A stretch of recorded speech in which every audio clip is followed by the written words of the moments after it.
Bueno, buenas tardes. Retomamos el seminario para atender a la tercera y última mesa del mismo. Digo última mesa porque teníamos previsto realizar una sesión de lo que llamamos voces de cultura de la legalidad, pero hemos tenido una oferta, en fin, muertos de éxito, de tal manera que no podíamos gestionarlo para una sesión simplemente, y lo que hemos decidido es suspender esa última mesa y probablemente a finales de abril organizaremos un seminario monográfico con la gente joven que está presentando voces y lo podremos discutir monográficamente. Así que, en principio, terminamos la hora prevista, empezamos con 10 minutillos de retraso, la hora prevista era la terminación a las 18 horas, 18:10, pero tenemos flexibilidad, o sea que si os paséis 3 minutos, no pasa nada. Bueno, en la sesión, la mesa, que la última de las mesas, que lo que vamos es a dedicarla al tema del lobbying, a la regulación del lobbying, tenemos como invitados en primer lugar a Flor López Laguna, que es la directora de la Oficina de Conflictos de Intereses. Brevemente, como un perfil curricular, simplemente señalaría que es licenciada en Derecho por la Universidad Complutense y es funcionaria del Cuerpo Superior de Administradores Civiles del Estado. Ha sido nombrada directora de la oficina en el 2018 y con anterioridad a este nombramiento ocupó los cargos de subdirectora general del régimen de altos cargos. Desde 1995 era subdirectora general de gestión del régimen de incompatibilidades y con anterioridad ocupó los cargos de subdirectora general de estudios e informes de la Secretaría General Técnica del Ministerio para las Administraciones Públicas. Ha participado en una multiplicidad de instituciones, de organismos, invitada por la OCDE, etcétera. Todo es, además, toda esta extensión sobre el tema del conflicto de intereses. Luego, en fin, mejor que, perdón Manuel, mejor que haber tenido la oportunidad de que asistas, es un auténtico placer. Cuando quieras, tienes la palabra. Sí, bueno, buenas tardes a todos. Muchas gracias. Sí, en primer lugar, muchas gracias a la Universidad Carlos III, por supuesto a los profesores Sauca y Belloria por darme esta oportunidad para contar este anteproyecto de ley en el que estamos trabajando y que está a punto ya de remitirse al Congreso de los Diputados. Es el anteproyecto de ley de transparencia e integridad de los grupos de interés. Este seminario es sobre la corrupción y, efectivamente, creo que es una norma, una medida muy adecuada contra la corrupción, porque, como ha dicho el profesor, yo me dedico a conflictos de intereses y siempre que nos dicen, no, porque tú te dedicas a la corrupción, digo, no, yo me dedico a conflictos de intereses. Los conflictos de intereses es el área que hay que cuidar para que el cargo público no incurre en corrupción, pero no tiene por qué. Es decir, cuando a un empleado público o a un cargo público, tranquilidad, no me estoy yendo de ley, va todo bien. Cuando le estamos diciendo que no puede trabajar en un sitio o le estamos controlando al alto cargo el dinero que gana, pues es también un poco ingenuo, eso no es corrupción, porque lógicamente lo que te viene por corrupción no te viene por el IRPF, te vienen bolsas de basura, esas cosas, ¿no? Y, o sea, que son normas muy limitadas en la lucha contra la corrupción, porque tiene un campo de unos destinatarios que son cargos públicos, altos cargos, que son gente en el Ministerio General del Estado de orden. Pero los grupos de interés, lo que es la regulación de la actividad de los grupos de interés, sí incide en la corrupción.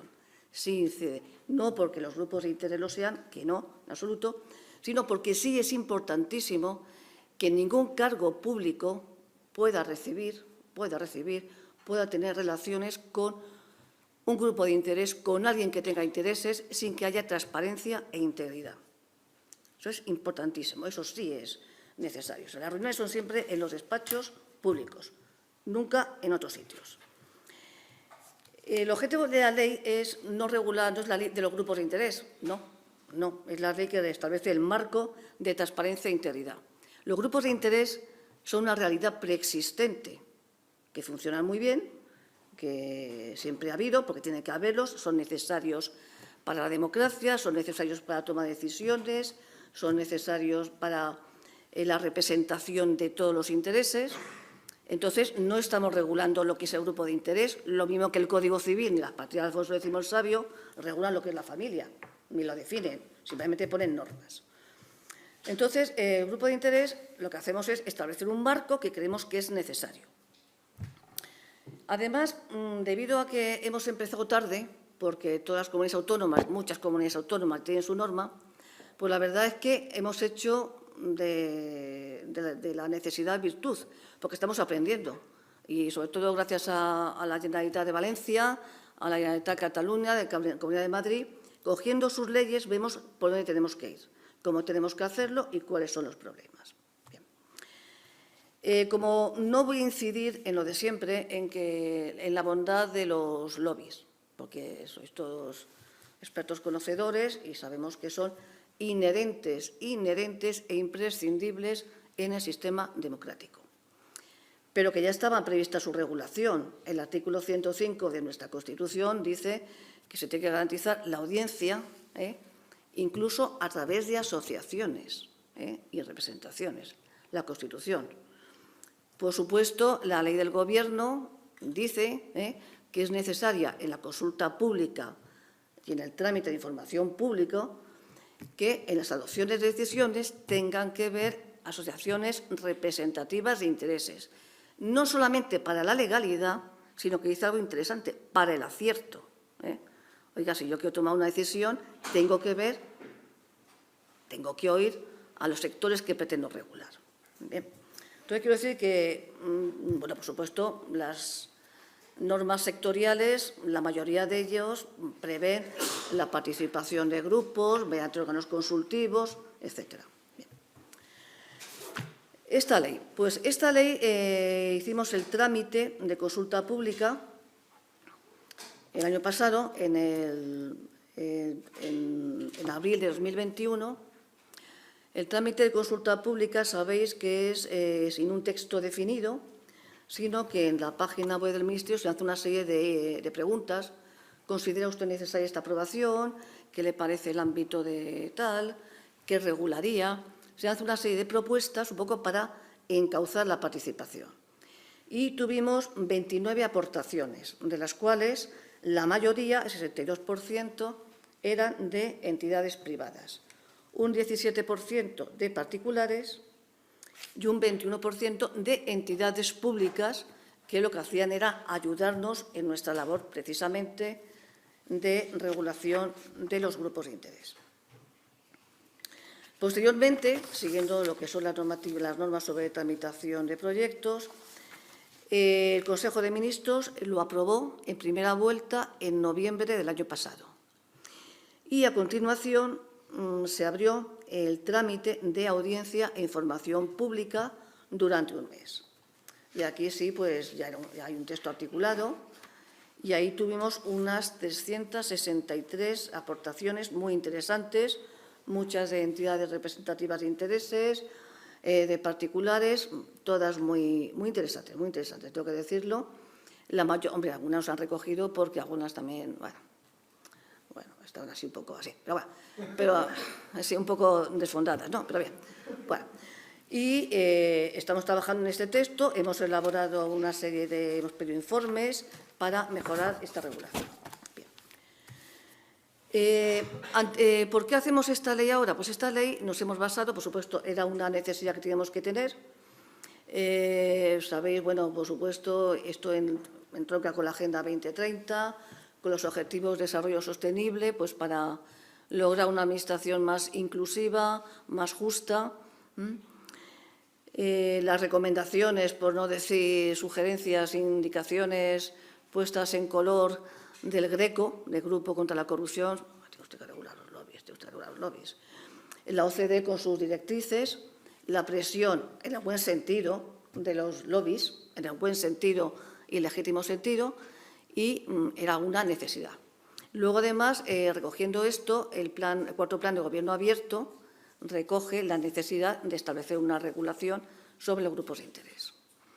Y, además, en el Plan de Recuperación, Transformación y Resiliencia, uno de los objetivos el componente 11, que se refiere a la modernización de la Administración, prevé la creación del registro de intereses dependiendo de la Oficina de Conflicto de Intereses. Hemos hecho un texto copiando, haciendo benchmarking, que queda más fino que decir copiar, normativa de otros países. Y es verdad que yo tuve la idea, que luego me corroboró el otro día la presidenta de APRI, que la legislación de otros países no es tan buena, ni siquiera de países anglosajones. O sea, es bastante exigua, por no decir limitada y escasa, ¿no? Pero bien, lo estuvimos mirando. Por supuesto, hemos cogido mucho del famoso registro de transparencia aprobado por el acuerdo entre Consejo, Comisión y Parlamento en 2011. Hemos cogido muchísimo. Y, por supuesto, de normativa autonómica, porque nos ha servido de mucho interés. Pues, como vuelvo a decir, lo que queremos es establecer transparencia e integridad. Transparencia e integridad en la actuación de la relación de los grupos de interés con la Administración pública. Tal y como nos proponían en los trámites de consulta de información pública, el concepto de grupo de interés es muy amplio, muy amplio. Se basa en el criterio subjetivo, como dicen los lobistas. Lobista es quien hace lobby, no el que lleva un traje de lobista, sino que hace lobby. Todo el que hace influencia es lobista. Entonces, lo que decimos es que el grupo de interés es todo tipo de persona física, jurídica, todo tipo de organización, incluido plataformas, incluido cualquier tipo de agrupación que pretenda influir. El término influir es muy feo, porque parece que influir nos lleva... Hombre, la segunda acepción que pone la RAE de influir dice que es tomar superioridad sobre otro. Es un término, pero es que no hay otro en castellano para decir intentar contar lo que quieres para intentar que tu idea sea oída, ¿no? Entonces, grupo de interés es toda persona física, jurídica, organización, red, plataforma, lo que sea, que pretenda influir legítimamente, por supuesto. Eso es.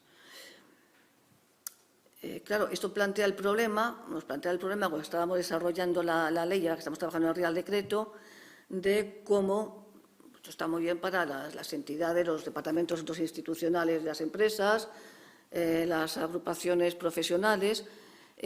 Aquí cómo metemos a las personas que quieren influir en la Administración y que no saben qué es esto, ni se creen que son grupos de interés, y cómo arbitramos sus derechos. Eso es un problema, que está muy bien decir que hace una ley de grupos de interés, pero hay que pensar también en el señor que quiere influir para que en su calle le ponga una farola. Eso también es una idea que hay que tener muy en cuenta. En consecuencia, con esta interpretación tan amplia de qué es lo que es un grupo de interés, excluimos como grupo de interés, siguiendo también un poco los antecedentes que he citado, pues por supuesto las administraciones públicas, organizaciones internacionales, salvo que actúen a través de un despacho o una organización intermedia, partidos políticos y asociaciones empresariales cuando actúen en el ejercicio de los derechos constitucionales, o sea, en el diálogo social. Porque hay otras veces que los sindicatos y las agrupaciones empresariales hacen actuación de influencia fuera de sus funciones constitucionales. Los partidos políticos tienen una función constitucional, no son lobby, salvo que creen fundaciones o entidades que esas sí serían lobbies. Y tampoco consideramos lobby, por supuesto, cuando se intervenga pues, en defensa de los propios derechos en un procedimiento. Bien. Con este concepto amplio de grupo de interés, ahora vamos a decir qué es la influencia. Este término tan horroroso. La influencia es todo tipo de actuación tendente a hacer llegar la opinión de forma directa o indirecta en la adopción de decisiones, de políticas públicas, de disposiciones y de ejecución de políticas. Todo tipo. Y distinguimos entre lo que es la influencia directa y la indirecta. La directa está clara, es un contacto directo entre este influencer, como si dijéramos, y el influenciado. Y la indirecta sí plantea también problemas que estamos intentando matizar en el reglamento. La influencia indirecta puede ser a través de medios de comunicación, de plataformas, etc. Ejemplos. Si consideramos influencia indirecta, la proposición de consultas públicas, no la participación en consultas públicas, que es un derecho legalmente establecido, sino la propuesta de consultas públicas, el organizar foros, organizar conferencias, etcétera, patrocinadas, donde vayan empleados públicos. Eso puede ser un acto de influencia. Determinados actos protocolarios, eso es una actividad de influencia que queremos también controlar. Y ahora lo más importante, lo más novedoso de nuestra ley, lo que creo que es lo más resaltable. ¿Qué personas son objeto de influencia? Pues todos los empleados públicos. En otras normas son solamente los altos cargos o el personal directivo. Para nosotros es todos los altos cargos y empleados públicos, sea cual sea su nivel, que tengan responsabilidad en elaboración de disposiciones, adopción de políticas públicas y ejecución de políticas públicas. Esto es algo muy novedoso y difícil de controlar. No sé si he dicho, si no lo digo, que esta ley solamente para la Administración General del Estado y su sector público institucional. No entran comunidades autónomas ni corporaciones locales. Entonces, la cuestión es cómo controlamos el acceso a todos los responsables públicos por parte de grupos de interés, teniendo en cuenta esta interpretación tan amplia. Lógicamente, tendríamos que empezar cuando entre en vigor la ley, por una actividad formativa muy importante, muy intensa, donde se diga a todos los empleados públicos que ya no se puede recibir en el despacho a una persona, salvo que sea en el ejercicio de un derecho legalmente establecido, el conocimiento de esta tramitación de mi procedimiento, etc. Bien. Se crea el registro de grupos de interés, el grupo de interés que es público, va a ser público, por supuesto telemático y obligatorio. Y es obligatorio porque si no te inscribes en el registro no vas a tener acceso a ninguna reunión con un cargo público. No vas a tener acceso. La gestión de este registro va a depender de la Oficina de Conflictos de Intereses. Aquí, en alguna de las propuestas de la consulta pública, pues se planteaba que por qué no dependía este registro, por motivo de transparencia, de otro órgano, por ejemplo, del Consejo de Transparencia y Buen Gobierno. Está bien, pues porque la ley lo que está diciendo es, lo que queremos controlar es que no haya conflictos de intereses entre los cargos públicos y los grupos de interés. Por eso entendemos que la ubicación, que el control, tiene que ir dentro de la oficina que controla estos parámetros. El registro, la mayoría de los aspectos del registro irán por vía reglamentaria, lógicamente. Se establece, habrá unos cuadros, unas categorías, y los grupos de interés tendrán que registrar sus datos, tendrán que dar información financiera de la cantidad del presupuesto que dedican precisamente a influencia y, en todo caso, de dónde viene esta cantidad. También tendrán que informar a quién representan, por supuesto, con el debido consentimiento, la relación de todo tipo de actividades que vayan a hacer, que van a hacer la influencia, y también tendrán que contarnos si han trabajado en los 2 años anteriores en el sector público. Esto no quiere decir que prohibamos que los lobistas hayan trabajado en los 2 años anteriores en el sector público. No lo estamos prohibiendo, fundamentalmente porque sería incluso inconstitucional. Lo que queremos es saber si el lobista que va a venir a verme ha trabajado con anterioridad, simplemente. Porque aparte, como estamos diciendo, que lo vista no es solamente el señor que tiene un traje gris y que con una corbata, el señor que tiene un traje gris y una corbata, sino que lo vista pues cualquier persona, sería absurdo que si me vienen mañana 2 policías para decirme que me quieren proponer una modificación de la ley orgánica de fuerzas y cuerpos de seguridad, le diga, como usted es empleado público, no. Quiero decir, lo único que queremos saber es un control, no una prohibición, sino simplemente control de lo que hay. Bueno, habrá un procedimiento de inscripción que hemos dicho es absolutamente necesario y si alguna entidad, si alguna persona no está inscrita, pues se podrá reunir con el cargo público, pero se tendrá que inscribir rápidamente porque si no será objeto de sanción. Bien, en este registro se inscribirán las reuniones que se tengan con cargos públicos, los documentos que se vayan a tener en las reuniones, teniendo en cuenta que la Administración es dueña de decir qué documentos pueden ser públicos y qué documentos no, lo mismo que los grupos de interés también son dueños, en algunos casos, de qué información pueden facilitar y qué información no. Porque puede haber información que esté sometida a secreto comercial, procedimientos sancionadores, derecho de honor, por otros derechos garantizados en la normativa. Este registro da derechos a los grupos de interés, por supuesto, a tener acceso a los cargos públicos y también tiene una serie de obligaciones. Tiene que mantener la información actualizada.